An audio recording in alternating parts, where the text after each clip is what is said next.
Okay, guys, guess what? Yes, I'm back to actually review this Yoruba movie titled Ipo Agbara Part 2. I already did Part 1. You've not seen the review of Part 1. Click on the link above to check it. Now, let's go to Part 2. Before I continue, please kindly click on that subscribe button to be part of this channel, and also the bell button, so you get notified whenever I drop my videos. Yes, share this video and drop your comments in the comment section. Let me know what you think about Ipo Agbara Part 2. And if you've already subscribed to this channel, thank you. I love you so much. So now back to Ipo Agbara Part 2. Like I said in Part 1, Ipo Agbara was actually written and produced by Luqman Jimoh. It seems that guy is actually a good story writer anyways. I mean, he writes lots of Yoruba movies. And guess who directed it? Yes, Odunlade Adekola. Okay, like I said in Part 1, this movie is actually very interesting. Like, the movie is so clear. The dressing, man, they make my head swell. Yes, before I actually delve into the good part, the bad part, and the worst part of this movie, let's talk about the summary of the movie. The movie is actually centered on a greedy woman. We understand this woman got married to an Igbo guy or an Igbo man, and then she gave birth to Odunlade Adekola, who obviously is an Igbo, Okafo láàárọ̀ mi, as Ebun Oloyede said. Okafo, okay, so ó dẹ̀ fẹ́ kó jọba dandan. That's the Ipo Agbara there. And then in Part 1, you remember, she used her dollar, that thing to do Ogun, so that the Omo can jọba, everybody can love him, and pan say òun la fẹ́.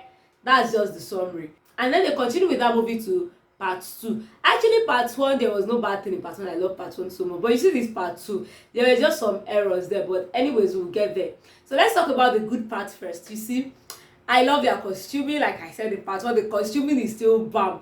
They still maintain that energy with the costuming. The agbada, the aṣọ lóríṣiríṣi. No, Odunlade tried the movie, and those actors oníkálùkù bring in their best. Cha. I like that part. And then the storyline is still good. Yes, they are still, the plot still follows. Ó sì tò tẹ̀lé ara wọn bó ṣe yẹ kó tò tẹ̀lé ara wọn.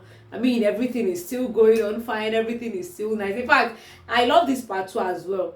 Yes. So let me go to the bad part of this movie. I have just few bad parts. The first thing is the subtitling.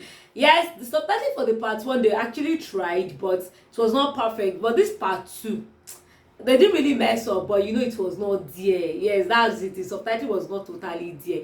Minus subtitling. Okay, I understand that the wife Olori, they went to Babalawo. After they got to the Babalawo said that, okay, this Ogun I'm giving you, will be using it on the 7th day, the 7th night, you must with your husband, the king. That's how the king said he wanted to go for one meeting of Loba in Abuja. Okay, fine, that one is not a problem. But why was the wife worried? Ọkọ mi ò lè má dé, it was going on the 4th day. Ó lè má dé before the 7th day.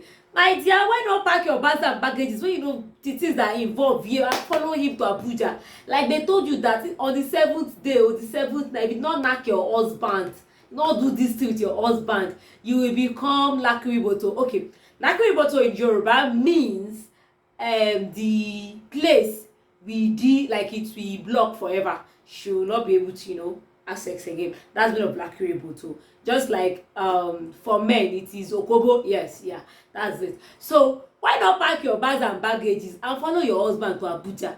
You will be chilling in the hotel, he go for the meeting and he come back and meet you. After all, you're not the one that will meet you with the Oloyes. You're not the one. You have. I don't think there is much he's doing in the palace. Like, little girl, follow your man there. But no, she sat back waiting for her man to come on 7th day. Anyways, I guess they just, didn't allow the woman to follow the king simply because they wanted to elongate the film. Key script ilégùn sí, mo rò pé nǹkan tó fi jẹ́ kó ṣe bẹ́ẹ̀ yẹn nìyẹn. To me, it's actually a bad part that I don't really fancy. They could have just ended everything in Part 2 instead of making the movie, extending it to Part 3. Another bad part for me is actually this particular scene when the wife was calling the king that, okay, share the money, stuff like that. Why was Odunlade Adekola picking the call outside his hotel room? Why not just enter and then pick the call? Like, why talking outside in front of those guards? Like, why, guy, come on.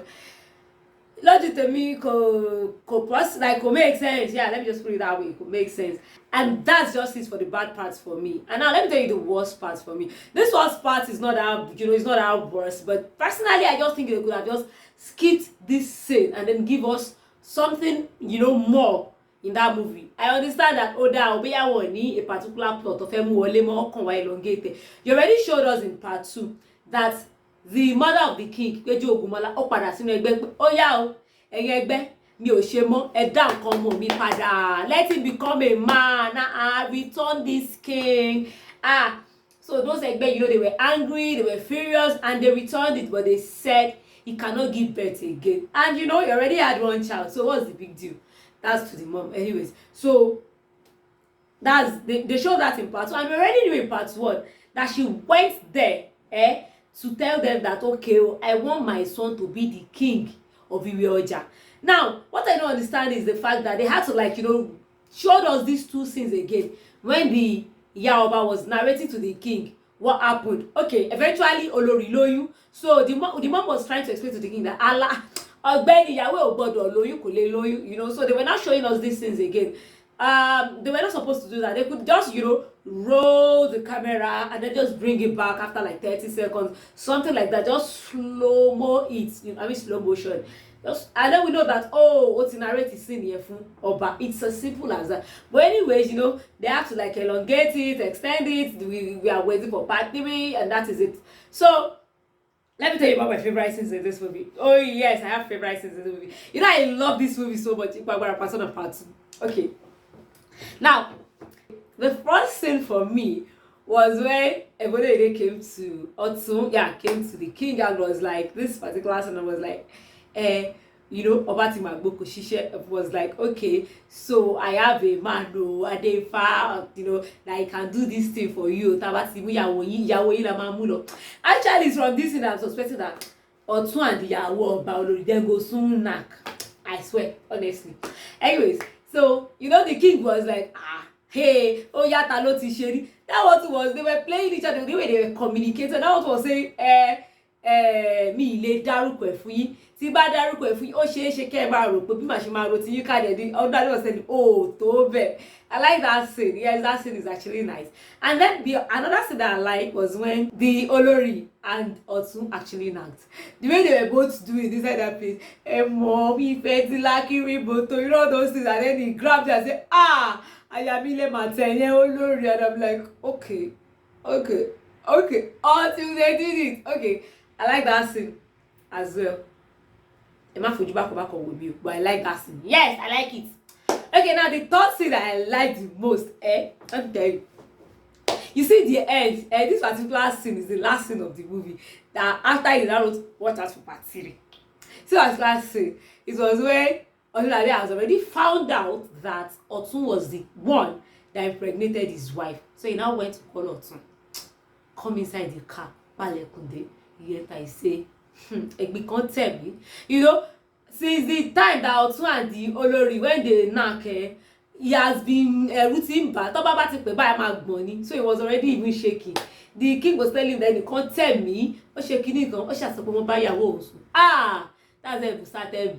started begging. Kabiyesi Momo. Odunlade was not like, he said, Olori ni, Olori no seduce me. He didn't say it that way, please. Olori no seduce me, okay.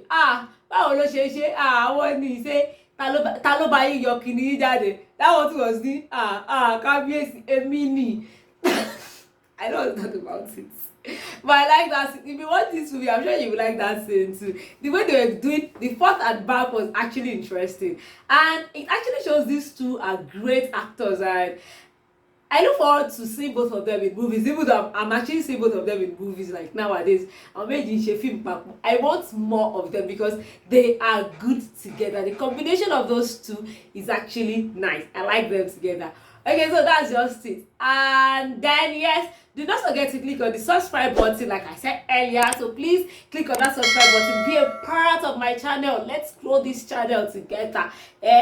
So do not forget to drop your comment in the comment section. If you've not watched Ipo Agbara Part 2, go and watch it. Then come back, drop your comment in the comment section and let me know. Thank you. So now let's rate Ipo Agbara part 2. Minus a few things like I said earlier, the subtitle that is not so good, the fact that they were repeating some scenes again in this part 2, despite showing us in part 2 and in part 1 itself. And then other things, I'll be rating this movie a 7/10. Yes, they have better part, they have good part, they have so many interesting scenes in this movie. So I'll suggest you go and watch this movie if you have not watched. And if you've seen it, drop your comment. Let me know what do you think about this movie. Yeah, so till some other time, subscribe so when part 3 is out, I'll come and say, hey guys, part 3 is finally out. Click on the link and watch it. Yes, that's how it's going to be. Thank you. Till I see you some other time. Love you all. Bye.